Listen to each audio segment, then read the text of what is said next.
Salam alaikum, Azulflaoun, bonsoir. Monsieur Tebboune a abordé, dans une interview accordée à la chaîne Al Jazeera, les relations diplomatiques de l'Algérie au double plan régional et international, affirmant que l'Algérie était un État pacifiste, qui œuvre à évoluer dans un contexte marqué de plusieurs défis sécuritaires le long de ses frontières et dans une conjoncture internationale complexe. M. Tebboune a qualifié dans ce cadre les relations qui lient l'Algérie à la Russie de bonnes, faisant savoir qu'il effectuera une visite à Moscou en mai prochain, à l'invitation du président russe Vladimir Poutine.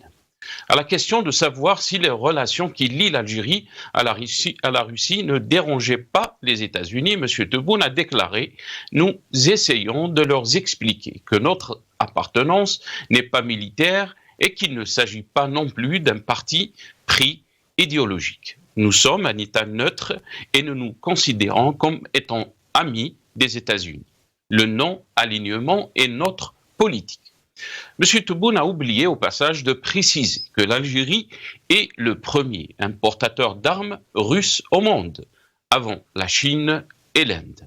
Dans ce cadre, M. Tebboune a souligné que l'Algérie est habilitée à jouer un rôle de médiation entre la Russie et l'Ukraine, étant parmi les pays ayant suffisamment de crédibilité pour être médiateur dans de nombreux conflits, vu le poids de la diplomatie algérienne. Il y a toujours eu un résultat. Le président Tebboune a par ailleurs salué les relations stratégiques unissant l'Algérie et l'Italie, fondées sur une amitié profonde et transparente qui se poursuivent depuis la guerre de libération. M. Tebboune a évoqué en outre les relations algéro-chinoises qu'il a qualifiées de bonnes et qui se poursuivent depuis la période pré-indépendance. Par ailleurs, il a affirmé que les relations entre l'Algérie et la France sont ordinaires et évoluent en dents de scie à certaines périodes, précisant que le retour de l'ambassadeur d'Algérie à Paris n'est pas à exclure. Au niveau arabe, M. Tebboune s'est félicité du niveau des relations bilatérales de l'Algérie avec tous les pays arabes, notamment l'État du Qatar et le Royaume d'Arabie saoudite. Il a indiqué dans ce contexte que l'Algérie n'abandonnera jamais la Tunisie, cible d'un complot ourdi par plusieurs partis, et apporte son soutien au président tunisien, M. Kais Saïed, élu par son peuple, a-t-il précisé. Sur le Maroc, avec qui les relations diplomatiques ont été rompues depuis août 2021. Tebboune a affirmé que les relations entre l'Algérie et le Maroc ont atteint un point de non-retour, tout en exprimant ses regrets que les rapports entre les deux aient atteint ce niveau de détérioration. Abdelmadjid Tebboune a évoqué les relations entre l'Algérie et l'Espagne, qui traversent une période de forte turbulence depuis une année, après la décision du gouvernement de Madrid de s'aligner sur les thèses marocaines concernant le Sahara occidental, a-t-il rajouté M. Tebboune. Mais l'Algérie a moins de moyens de pression sur la France que sur l'Espagne. Rappelons-nous des déclarations de Macron qualifiant le système algérien de politico-militaire.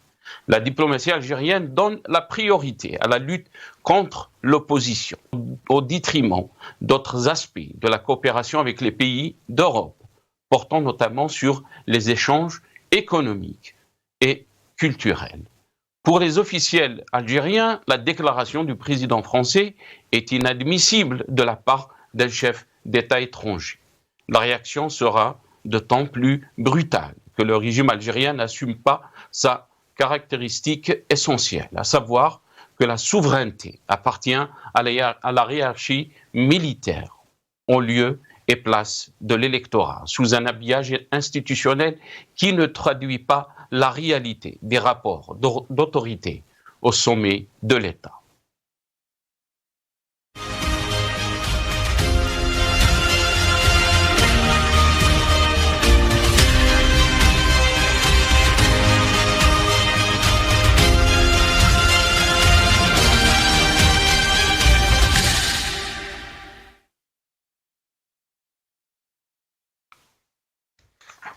Interview de Monsieur Tebboune à Al Jazeera, inconsistance, incohérence, cacophonie, c'est le titre de notre émission pour ce soir.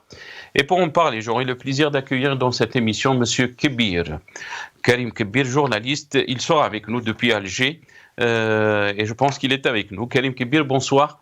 Merci beaucoup d'avoir accepté l'invitation. Marhaba bik, c'est Karim. Bonsoir au Sahar Mdarkom. Sahar Mdanik, Karim. On aura aussi le plaisir d'accueillir dans cette émission M. Hicham Aboud, qui est aussi journaliste. Il sera avec nous par Skype, via Skype depuis la France, mais aussi M. Idirou Nouran, analyste politique. Karim Kebir, je vais commencer cette émission avec vous. Alors, qu'est-ce que vous en pensez de cette interview de M. Tebboune à la chaîne Al Jazeera? Beaucoup d'inconsistances, beaucoup d'incohérences par rapport au dossier de la diplomatie. Qu'est-ce que vous en pensez, Karim Kebir? En tout cas, du point de vue formel, je pense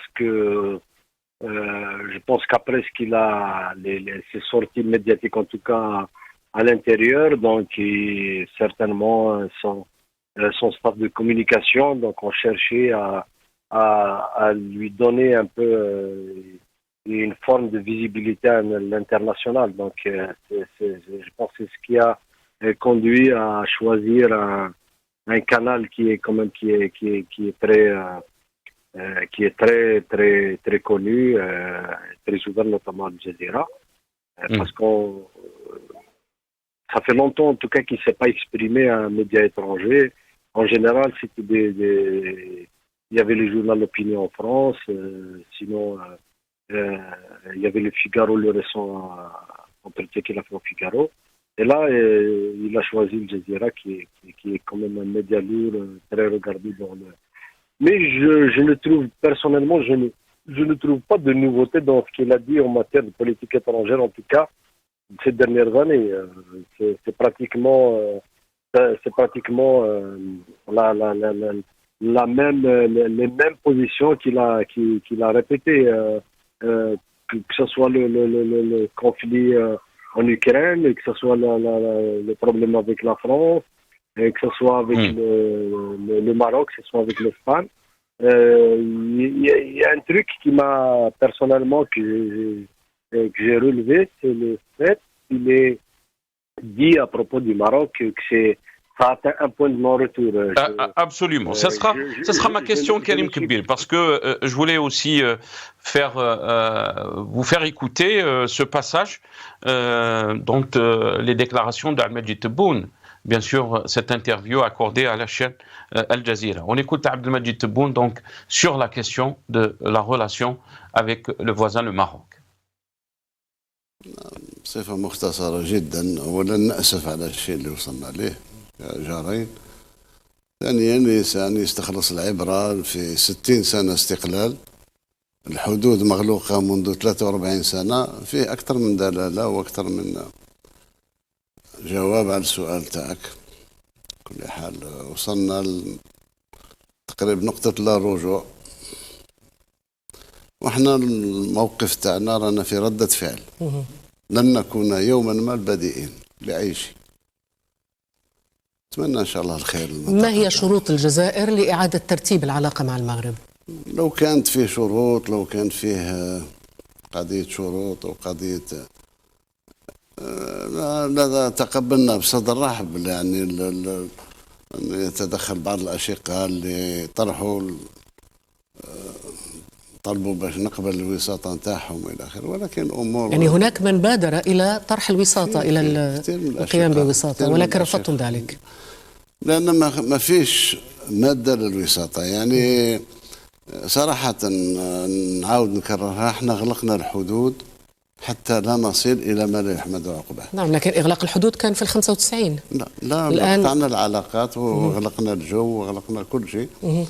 مثل ما يقولوا الأشقاء المصريين، الباب اللي يجيب الريح سدوا واستريح. وأنتم مرتاحون لذلك؟ مرتاحين الحمد لله. طيب. Karim Kebir, vous avez commencé bien sûr à donner votre avis par rapport à cette question, mais M. Tebboune, il était très clair sur cette question de relation avec le Maroc. On est arrivé à un point de non-retour. Est-ce qu'on peut utiliser ces termes dans la diplomatie et dans les relations internationales, Karim Kebir? Moi, c'est ce que je voulais dire, c'est-à-dire on ne peut pas être catégorique sur l'évolution des rapports de force, des enjeux, sur l'évolution des intérêts. Et donc dire, bon, il me semble que le fait qu'ils disent un point de non-retour, en fait, en arrière-fond, il fait allusion au fait qu'il y a une normalisation très poussée entre le Maroc et l'État hébreu. Donc c'est un peu, à partir du moment où la position dogmatique de l'Algérie, c'est de ne jamais normaliser avec l'Israël. Donc, je pense que dans son arrière-pensée, c'est de dire que à partir du moment où ils ont normalisé, donc il est quasiment impossible à ce que les relations reprennent leur état normal avec le Maroc. Or, nous ne savons pas comment le monde va se dessiner dans quelques années et comment les choses vont évoluer. D'autant qu'avec le Maroc, c'est un pays avec lequel nous avons énormément de choses en partage. On a l'histoire, on a les langues, on a la religion, on a même l'anthropologie. Nous sommes le même peuple. C'est le colonialisme qui a fait les frontières entre nous. Absolument. Et quand on voit, Karim Kebir, ce qui s'est passé dans la Deuxième Guerre mondiale entre l'Allemagne et la France, et quand on voit leurs relations maintenant, on se dit vraiment ce qui nous lie est beaucoup plus que l'Allemagne et la France. Exactement. Et puis il y a les pères fondateurs, quand même, la déclaration de Tanger de 58 pour la construction du Grand Maghreb, l'Afrique du Nord. Donc je pense encore une fois, il était un peu expéditif dans cette appréciation. Mais du moins, bon, peut-être aussi, c'est parce qu'il le dit, peut-être aussi par rapport à son règne. Donc, c'est-à-dire, ça n'engage que le président Tebboune, parce qu'il ne sera pas ici éternellement, même s'il fait un deuxième mandat. Donc, peut-être qu'il va rester sur cette ligne de position, mais on ne peut pas objectivement, dans les relations internationales, dire que c'est irréversible parce que les positions évoluent en fonction des enjeux géostratégiques, mais essentiellement en fonction des intérêts du pays. Très bien. On va revenir aussi sur la question de la relation avec l'Espagne. Bien sûr, la position de l'Espagne par rapport à la question du Sahara. L'Algérie avait rappelé son ambassadeur. Qu'est-ce que vous en pensez de cette question, Karim Kebir aussi, qui est liée au dossier donc du Sahara, mais aussi avec la relation avec le Maroc? Est-ce qu'on peut vraiment ouvrir le feu à tous les pays, presque, on peut dire, voisins? Il y a la Méditerranée entre nous, mais est-ce qu'on peut ouvrir le feu à tous les pays qui nous entourent, Karim Kebir? Bon, d'abord, juste une petite remarque. J'ai relevé justement, contrairement à ce qu'il a dit par rapport au Maroc, avec l'Espagne, il a beaucoup nuancé ses propos, c'est-à-dire il a uniquement accablé le gouvernement Sanchez. C'est-à-dire il a dit que c'est une position individuelle. Donc c'est comme si ça n'engage pas toute la classe politique espagnole, ni peut-être les orientations stratégiques de l'Espagne. Donc il laisse la porte ouverte à plutôt un repositionnement de l'Espagne par rapport à la question sahraoui. Donc il laisse la porte ouverte à une nouvelle relance, si tu veux, des relations et de réactiver le traité de paix le traité d'amitié qu'ils ont suspendu.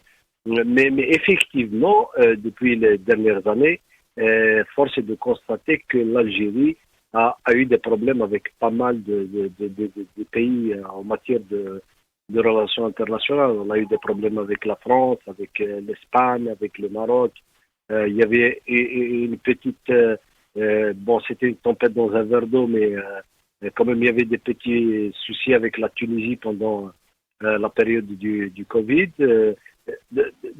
Donc, mais tout ça, c'est révélateur aussi du fait qu'au plan interne, on n'est pas encore dans une situation qui nous permet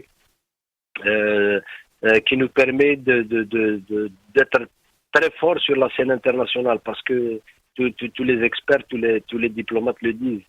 La politique étrangère n'est que le reflet de sa politique intérieure. Donc, si vous avez vous êtes assis sur une bonne économie, vous avez une bonne société civile qui est active, vous avez une classe politique qui est aussi active, vous avez une vision, vous avez des intérêts, vous partagez votre vision avec votre peuple, vous discutez sur les grandes questions stratégiques avec votre peuple, vous consultez le Parlement, vous consultez les personnalités, et forcément ça peut donner des positions très cohérentes au niveau international, et vous aurez le soutien de votre peuple, donc malheureusement on n'est pas dans ce cas de figure.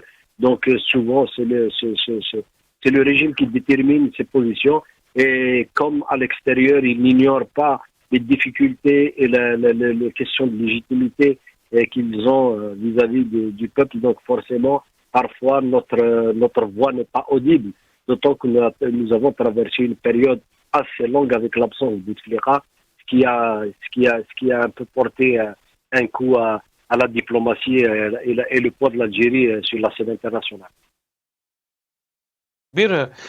Dans son interview, donc, M. Tebboune, il a qualifié donc l'Algérie comme étant un État pacifiste. Mais avant de vous donner la parole, Karim Kebir, on va écouter aussi les déclarations de M. Tebboune sur la question des relations avec l'Espagne. On l'écoute. هو اولا يعني نوضح نوعا ما الموقف تاع الجزائر مع اسبانيا صديقه. هو تربطنا باسبانيا تاع معاهده تاع حسن الجوار وتعاون في اعتقادنا اخترقت من طرف الحكومه الاسبانيه، لان علاقاتنا مع الشعب الاسباني لن تتغير، علاقاتنا مع اجهزه اسبانيا لن تتغير، وعلاقاتنا مع القصر الملكي لن تتغير. يعني ما زال علاقات طيبة جدا. لكن قلت الحكومة اخترقت، كيف؟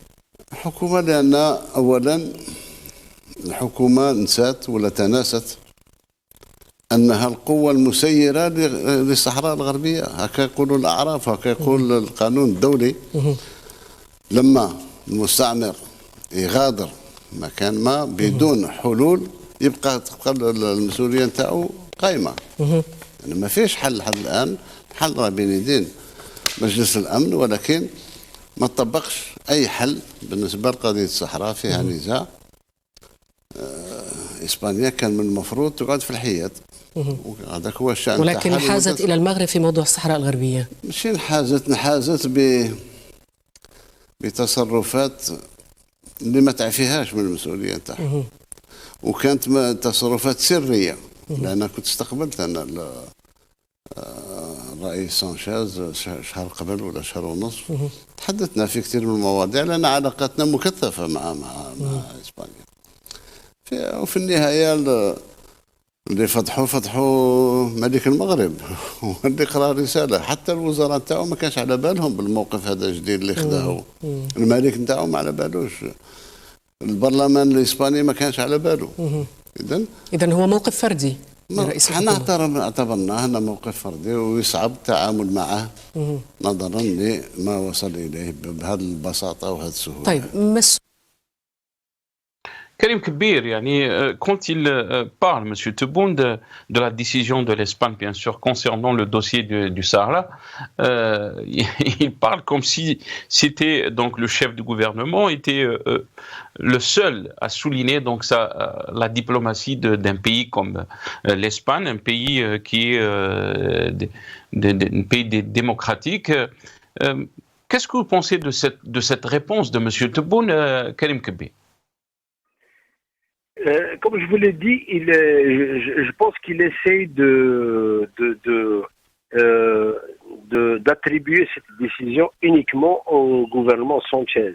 C'est-à-dire, c'est une décision individuelle. Il le précise d'ailleurs, il dit comme quoi nous avons de très bons rapports avec le peuple espagnol, il y a beaucoup de relations, elles sont très denses, elles sont très variées.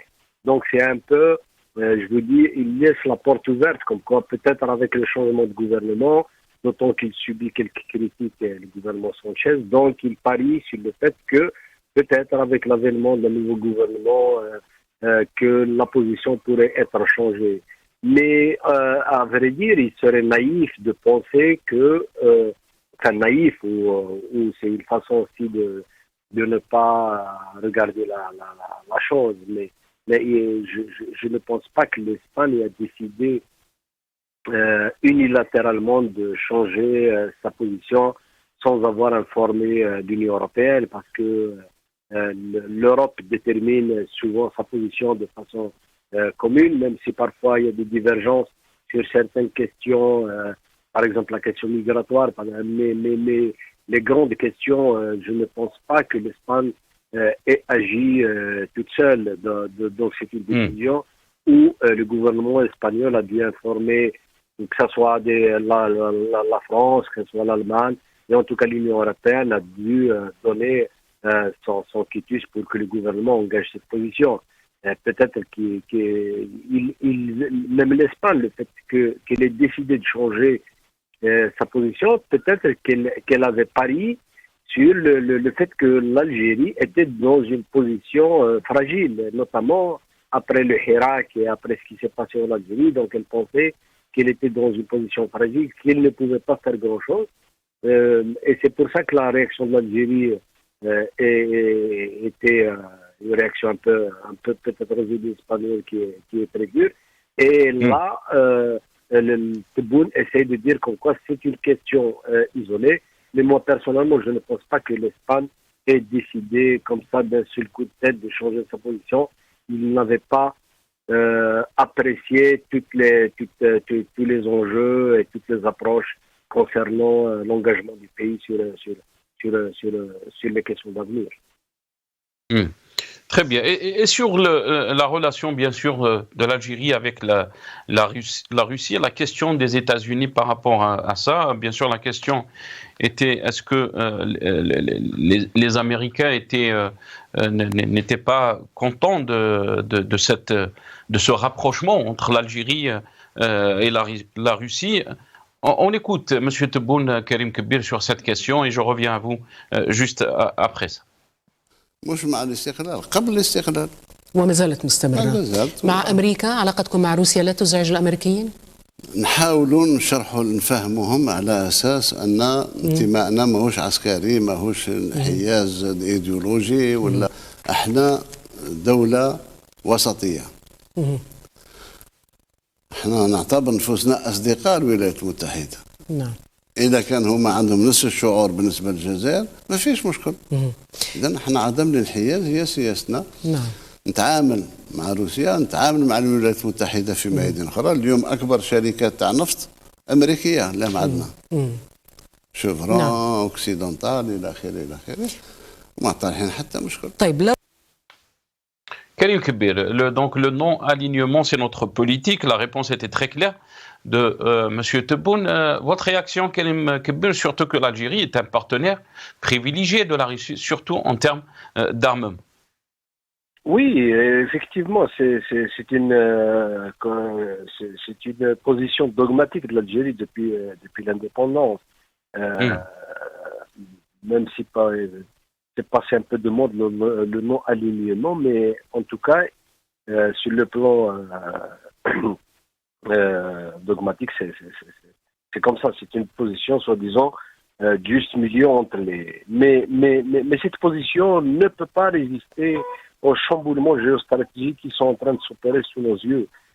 Lorsque vous voyez que la Cour pénale internationale a émis un mandat d'arrêt contre Poutine, je ne pense pas que les Occidentaux sont en train de faire dans la coquetterie. C'est quelque chose qui est en train de changer, qui va changer dans les prochaines années.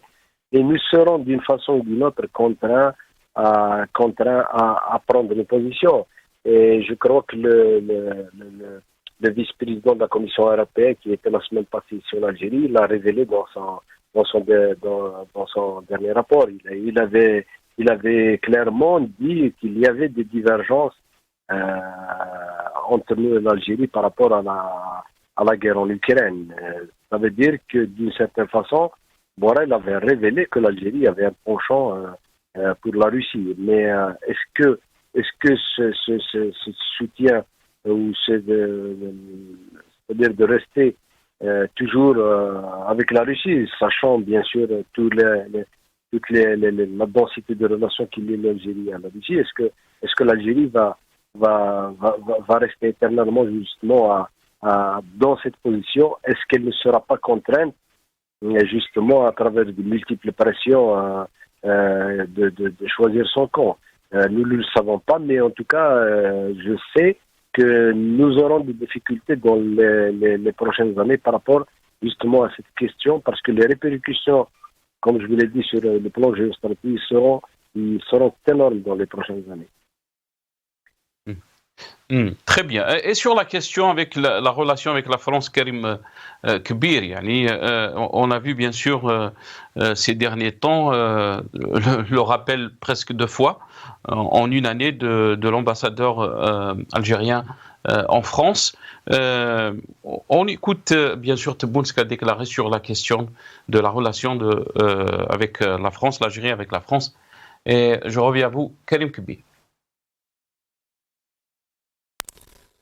علاقة عادية، لأن علاقتنا دائما فيها دبدبات فوق وتحت فوق وتحت، معروف، يعني نظرا للماضي الأليم اللي عشناه مع بعض. عشنا 132 سنة مع بعض، كان فيه يعني الأمور سيئة جدا، والذاكرة احنا شعب يخاف من التاريخ ويسجل كل خطواته في التاريخ، وما نتخلاش على تاريخنا، ما نتخلاش على الذاكرة نتاعنا. السفير حتى لا يرجع لأن في عندنا جالية وعندنا يعني قريبا سيعود السفير، القنصلي لازم يقوموا به، ولازم إن شاء الله مش مستبعد. بالنسبة لإسبانيا أنا مع. Donc Karim Kbir, il n'a pas exclu donc le retour de l'ambassadeur algérien en France. Comment peut-on qualifier cette relation avec la France, Karim Kbir? Mais aussi, souvent, on est dans l'incohérence, on est dans la cacophonie concernant donc la diplomatie algérienne, on n'y comprend rien. Qu'est-ce que vous en pensez, Karim Kbir? Bon, avec la France, c'est une relation particulière. Tout le monde l'avait décrit déjà comme les scènes de ménage d'un vieux couple qui se sont séparés. Donc, à chaque fois, il y a des hauts et des bas, donc il y a des réchauffements, et puis ensuite, c'est les turbulences. Et c'est la même chose dans l'état actuel. Donc, il y avait une zone de turbulence, forcément, ils vont reprendre langue et ça va se normaliser en attendant la prochaine tempête. Mais encore une fois, je le dis que c'est valable pour la France ou pour les autres pays. Sans une situation interne très claire, avec des institutions légitimes, avec une vision, avec des principes directeurs discutés au niveau parlementaire, où le peuple est consulté, est associé, où les gens vivent dans la liberté, ils peuvent donner leur point de vue. Forcément, nous aurons toujours à vivre ce genre de positionnement changeant au niveau international. Et c'est ce qui se passe assez souvent avec la France, parce que je suis de ceux qui pensent que même ici, au niveau du régime, il n'y a pas une seule voix ou, comment dire, une seule vision par rapport à opposition, par rapport à la meilleure approche qu'il faut tenir vis-à-vis de beaucoup de pays en matière de politique internationale. Beaucoup depuis plusieurs années en tout cas, beaucoup les connaisseurs en tout cas du système algérien disaient à chaque fois il y avait des courants entre ceux qui voulaient le rapprochement vis-à-vis des États-Unis, d'autres qui penchent vers la Russie, d'autres qui souhaitent. D'ailleurs, dernièrement, ça apparaît un peu de plus en plus. Il y a eu une certaine tendance même à un rapprochement vis-à-vis des pays du Golfe. C'est ce qui explique d'ailleurs les investissements qu'on livre aux pays du Golfe. Il y a d'autres qui vous disent qui préfèrent, il y a ceux qui veulent qu'il y ait des relations normales avec la France, d'autres qui ne le souhaitent pas. Donc, c'est ce que vous dites, Nassara, en termes, c'est-à-dire ce que vous appelez cacophonie au niveau international, n'est que le reflet, en vérité, des divergences d'approche qui sont au niveau interne. Parce que, comme je vous ai dit, nous avons un problème d'institution légitime, c'est-à-dire où la politique étrangère est définie dans un cadre de débat au sein du Parlement, avec des commissions, avec des spécialistes, où on écoute nos grands chercheurs, nos grands politologues, nos grands diplomates, les anciens, ceux qui ont de grandes carrières, c'est-à-dire pour définir une vision qui sauvegarde les intérêts de l'Algérie. Mais on n'est pas dans ce cas de figure, donc forcément ça se répercute un peu dans nos positions et nos déclarations quand il s'agit de se positionner vis-à-vis de certaines questions internationales, même si par ailleurs, comme je vous dis, sur le plan dogmatique, on a toujours répété comme étant nous sommes un pays non aligné qui sauvegarde uniquement ses intérêts mais qui ne choisit pas son camp. Très bien. Reste avec nous, Karim Kebir. On a été rejoint par M. Hicham Aboud, qui est journaliste. Il nous a rejoint via Skype. C'est Hicham, marhaba bik. Merci beaucoup d'avoir accepté l'invitation. Marhaba, bonjour. Moi, je reçois sur téléphone et non pas sur WhatsApp et non pas sur Skype. Malish. En tous les cas, on vous entend très très bien. C'est Hicham. Donc, on va revenir. Merci beaucoup, Sahar Mdanek, d'abord. On va revenir sur cette interview accordée à la chaîne Al Jazeera. Monsieur Tebboune, bien sûr, a parlé de plusieurs dossiers, mais a mis l'accent sur le dossier de la diplomatie. Comment vous l'avez trouvé, donc, cette interview, Hicham Aboud, surtout quand il avait parlé donc d'un point de non-retour par rapport à la relation entre l'Algérie et le Maroc. Je pense qu'on a la vidéo, on va essayer de la faire passer encore une deuxième fois, si c'est possible. Nos amis de la régie, on va écouter donc les déclarations de M. Abdelmadjid Tebboune sur la relation avec le voisin, donc le Maroc. On l'écoute, Abdelmadjid Tebboune. بصفة مختصرة جدا، أولا نأسف على الشيء اللي وصلنا له جارين. ثانيا الإنسان يستخلص العبرة في 60 سنة استقلال، الحدود مغلوقة منذ 43 سنة، فيه أكثر من دلالة وأكثر من جواب على السؤال تاعك. كل حال وصلنا تقريبا نقطة لا رجوع، واحنا الموقف تاعنا رانا في ردة فعل، لن نكون يوما ما البديئين لأي شيء. أتمنى إن شاء الله الخير. ما هي شروط الجزائر لإعادة ترتيب العلاقة مع المغرب؟ لو كانت فيه شروط، لو كان فيه قضية شروط وقضية لا تقبلنا بصدر رحب، يعني يتدخل بعض الأشقاء اللي طرحوا طلبوا باش نقبل الوساطة نتاعهم إلى آخره، ولكن أمور يعني هناك من بادر إلى طرح الوساطة إلى القيام بوساطة، ولكن رفضتم ذلك. لأن ما فيش مادة للوساطة. يعني صراحة نعاود نكررها، احنا غلقنا الحدود حتى لا نصل إلى ما لا يحمد عقباه. نعم، لكن إغلاق الحدود كان في 95. لا الآن قطعنا العلاقات وغلقنا الجو وغلقنا كل شيء. مثل ما يقولوا الأشقاء المصريين، الباب اللي يجيب الريح سد واستريح. وأنتم مرتاحون لذلك؟ مرتاحين الحمد لله. طيب. Monsieur Hicham Aboud, donc vous avez entendu donc ce qu'a déclaré Monsieur Tebboune sur cette question de relation avec le Maroc, mais aussi sur plusieurs dossiers. Et voilà, vous êtes donc avec l'image et le son. Marhaba bik, c'est Hicham. Qu'est-ce que vous en pensez de ces déclarations, c'est Hicham? Surtout qu'il a utilisé le mot un point de non-retour dans les relations algéro-marocaine. Permettez-moi de dire de manière générale que cette sortie médiatique de Tebboune est sa plus mauvaise sortie depuis qu'il est au palais de Morania. C'est-à-dire là, il a fait un étalage de ses incohérences. Là, on voit que sur le plan diplomatique, Tebboune n'arrive pas à trouver ses repères. Si on suit tout ce qu'il a dit au sujet du Maroc, de l'Espagne, de la France, de la Tunisie, de l'Italie, il n'y a que des incohérences.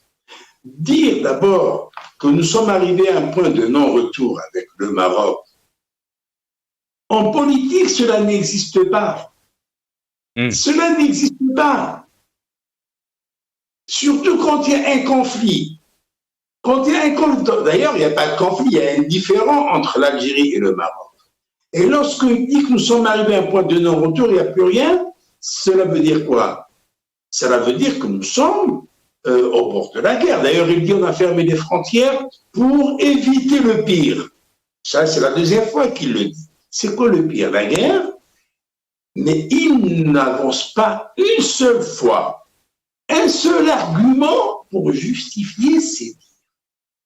A-t-il avancé le moindre argument? Pourquoi sommes-nous à ce point de non-retour lorsque le bonhomme, il dit que l'Algérie peut jouer un rôle de médiateur entre la Russie et l'Ukraine, qui sont en pleine guerre, où il y a des destructions massives, où il y a des morts chaque jour?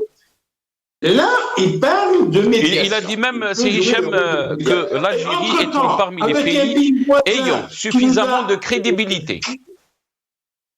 Pardon?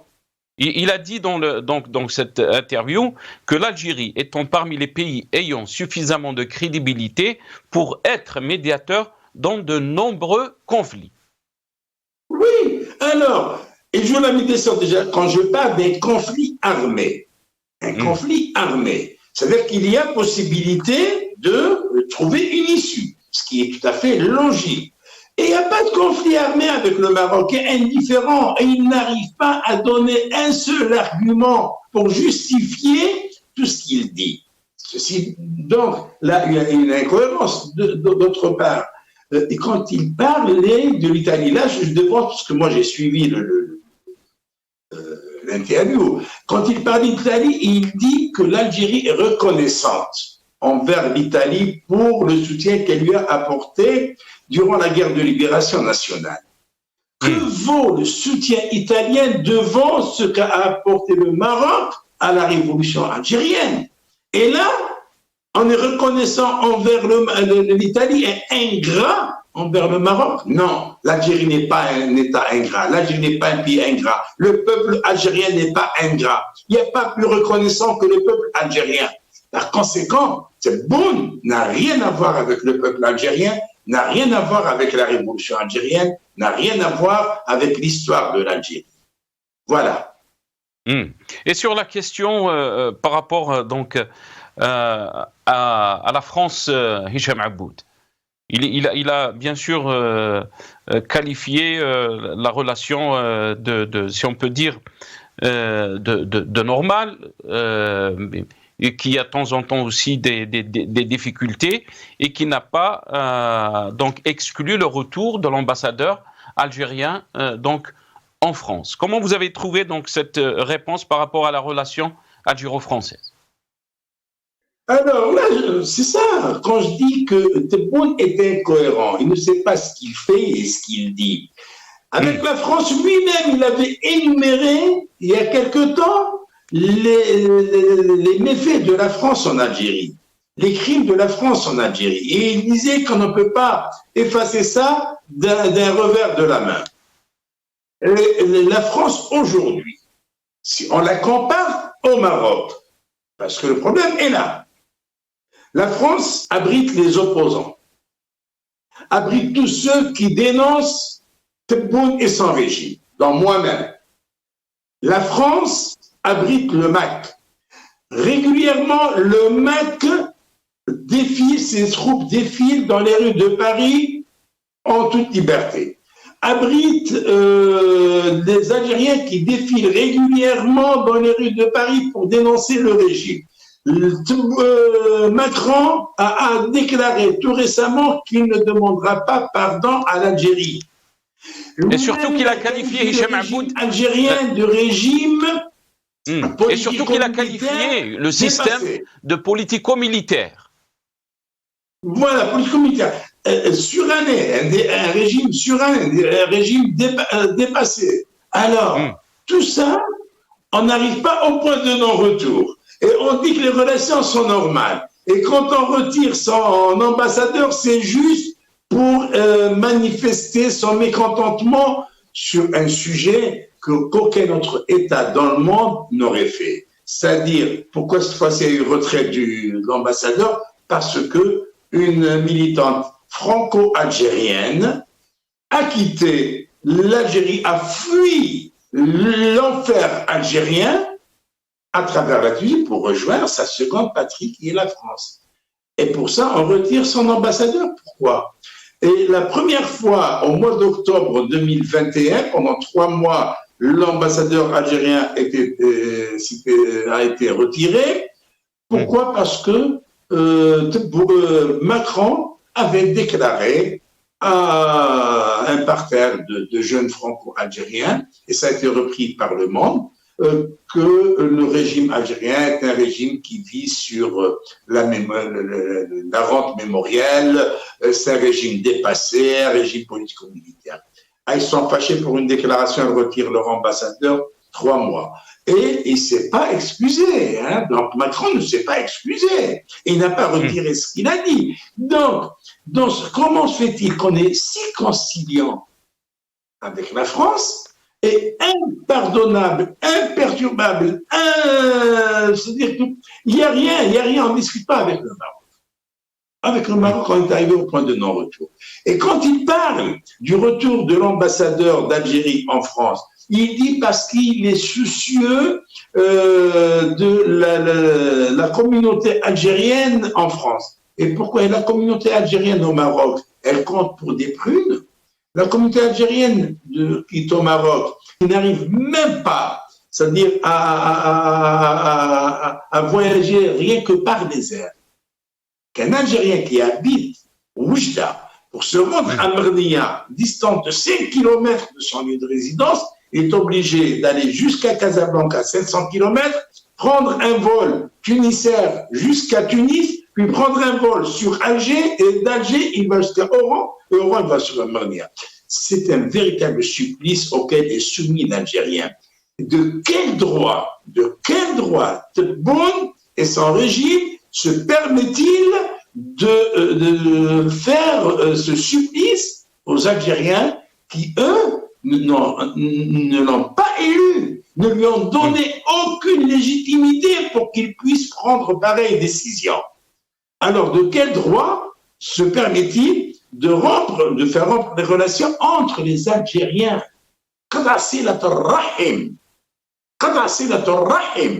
Et ça, c'est la pire des choses que puisse commettre un musulman. Même les Européens, même les athées, personne ne le fait.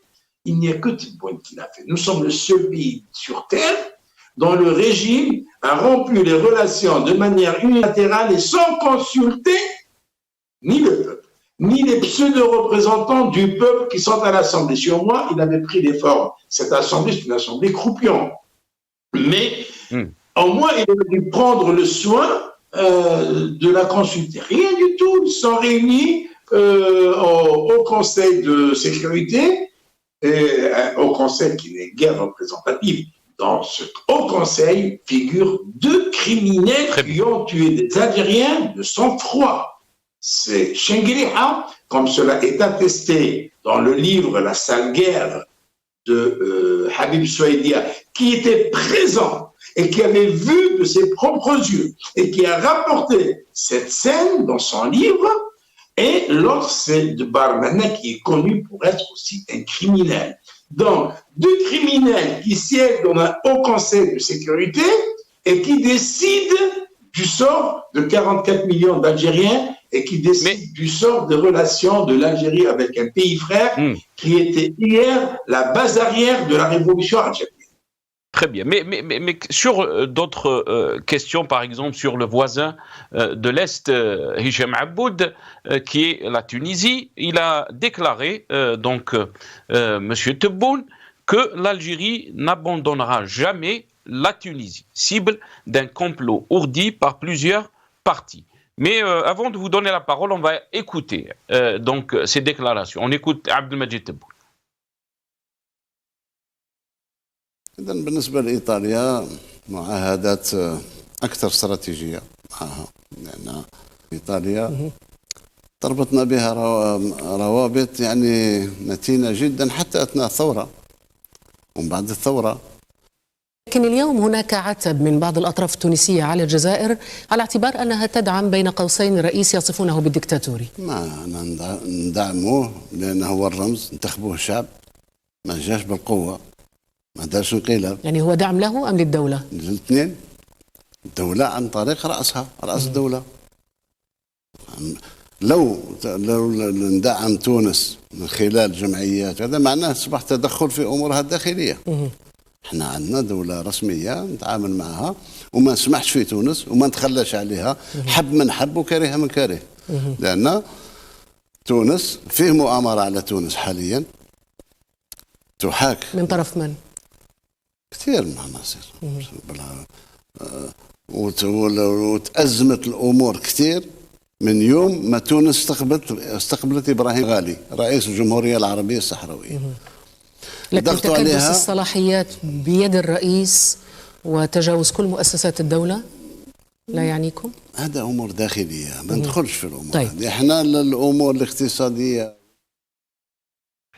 Hicham Aboud, bien sûr, par rapport au Maroc, il a déclaré on est arrivé à un point de non-retour, mais par rapport à la Tunisie, c'est une autre histoire. L'Algérie n'abandonnera jamais la Tunisie. Vous avez entendu les déclarations donc de M. Tebboune. J'appelle ça du verbiage. J'appelle ça du verbiage et de la démagogie. Parce que si réellement l'Algérie voulait soutenir la Tunisie aujourd'hui est au bord de l'effondrement.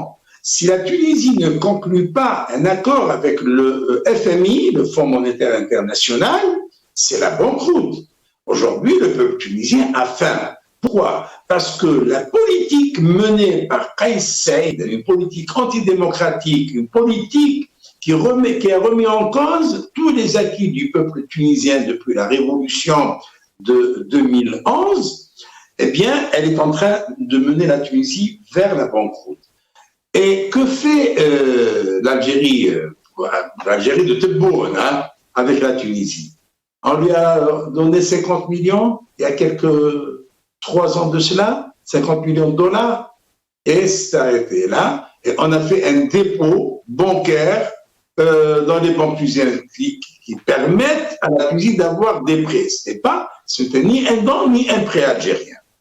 Mais on donne 1 milliard de dollars aux pays africains qu'on ne connaît même pas. On ne sait même pas quelle est leur position vis-à-vis de l'Algérie. Et ça, c'est pour acheter leur position vis-à-vis du conflit du Sahara. Parce que maintenant, d'ailleurs, le conflit n'existe plus. Il n'y a plus de conflit. Il n'existe que dans l'imaginaire du gang du pouvoir algérien.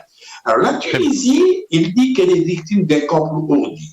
Et quelques mots plus tard, plus loin, il dit depuis que le président tunisien a reçu Brahim Ghali, le président du Sahara. Non, attendez.